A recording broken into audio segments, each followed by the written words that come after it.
Hi friends, ഇന്ന് നമ്മൾ popcorn ആണ് ഉണ്ടാക്കാൻ പോകുന്നത് കേട്ടോ.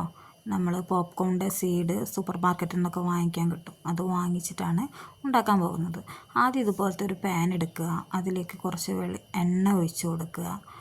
വെളിച്ചെണ്ണ ആയാലും കുഴപ്പമില്ല. പിന്നെ കുറച്ച് ഉപ്പും മഞ്ഞൾപ്പൊടിയും ചേർത്ത് കൊടുത്തിട്ട് ഇങ്ങനെ മിക്സ് ചെയ്യുക.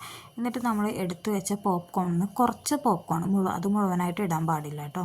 അപ്പം കുറേശ്ശെ ഇട്ട് കൊടുത്തിട്ട് നമ്മൾ എന്ത് ചെയ്യുക, അതൊന്നും കൂടി മിക്സാക്കി കൊടുക്കുക. മഞ്ഞൾപ്പൊടി ഉപ്പ് എല്ലാം കൂടെ ഒരുമിക്കാൻ വേണ്ടിയിട്ട്, അതിൻ്റെ കൂടെ ആവാൻ വേണ്ടിയിട്ട് ഇങ്ങനെ ഇപ്പോൾ പറയുക.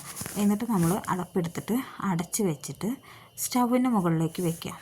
എന്നിട്ട് ഇതിപ്പം കുറഞ്ഞ ചൂടായി വരുന്നതേ ഉള്ളൂ കേട്ടോ. ഇപ്പോൾ ഒന്ന് ചൂടായി, കുറച്ച് ചൂട് കയറിയിട്ടുണ്ട്. അപ്പോൾ ചൂട് കയറിയപ്പം ചൂട് തട്ടിയ സീഡെല്ലാം പൊട്ടാൻ തുടങ്ങിയിട്ടുണ്ട്. ഇങ്ങനെ ഇതുപോലെ പൊട്ടി തുടങ്ങും. പൊട്ടി പോപ്കോൺ ആവും. നോക്കിക്കോളൂ കേട്ടോ.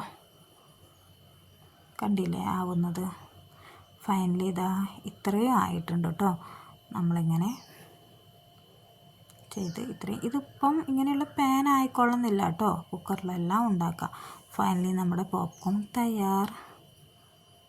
ഇതിപ്പോൾ എടുത്തിട്ട് വേറൊരു പാത്രത്തിലേക്ക് ആക്കി കൊടുത്താൽ മക്കൾ അവർക്ക് വേണ്ടപ്പം എടുത്ത് കഴിച്ചോളും.